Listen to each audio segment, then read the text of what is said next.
நம்மளை சுத்தி அத்தனை சதிகள். அதுல முக்கியமான சதி என்ன தெரியுமா? இத பாரு, ஒண்ணு நீ இல்லனா நான் இல்லனா நீ, நீ இல்லனா நான். நமக்குள்ள வேற எவனும் நடுவில் வந்துடக்கூடாது. நாம 2 பேரால மட்டும்தான் மக்களை ஈஸியா ஏமாத்த முடியும். இந்த விஜய் வந்ததுனால நமக்கு பொழப்பே போச்சு. மக்கள் வேற அவனை தான் நம்புறாங்க. நாம வெளியே அடிச்சுக்கிற மாதிரி அடிச்சுக்கிட்டாலும் உள்ள நம்மளுடைய டீலிங் பக்காவா இருக்கணும். மக்களோட ஃபீலிங்ஸை பத்திலாம் நமக்கு கவலை இல்லை. நமக்கு டீலிங் தான் முக்கியம். மாத்தி மாத்தி ஆட்சிக்கு வந்துடலாம்னு நினைச்சோம், ஆனா அது நடக்காது போல் இருக்கு. அதனால நீ என்ன பண்ற?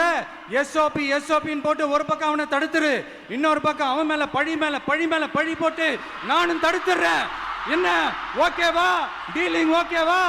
ஓவர். ஆராய்ச்சி பார்க்கிற வரைக்கும் நானும் எல்லாம் தெரிஞ்சுதான் வச்சிருக்கிறேன்.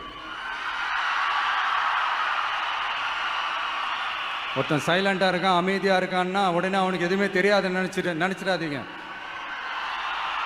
சும்மா கருத்து சொல்லிக்கிட்டு கம்பு சுத்திக்கிட்டு இருந்தா எல்லாமே நடந்துருமா? நசன் பேசி அதை கேட்டு மக்கள் வெறுத்து போயிட்டாங்க. உருப்படியா ஏதாவது யோசிங்கயான்னு மக்கள் நினைக்கிறத யாருக்கு தெரியுதோ தெரியலையோ, எனக்கு அது நல்லாவே தெரியுது. உரிய இடத்துக்கு போய் சம்பந்தப்பட்டவங்களோட பேசி அதுக்கான சொல்யூஷன் என்னன்னு தெரிஞ்சுக்கிட்டு அதை ப்ராப்பரா எக்ஸிக்யூட் பண்ணணும். இப்படி இருக்கும்போது அடுத்ததும் நாங்க தான். அதெல்லாம் நடக்கவே நடக்காது. 2வது முறை வந்ததெல்லாம் சரித்திரமே கிடையாது. இந்த சைனால கிரேட் வால் ஆஃப் சைனா கேள்விப்பட்டிருப்பீங்க.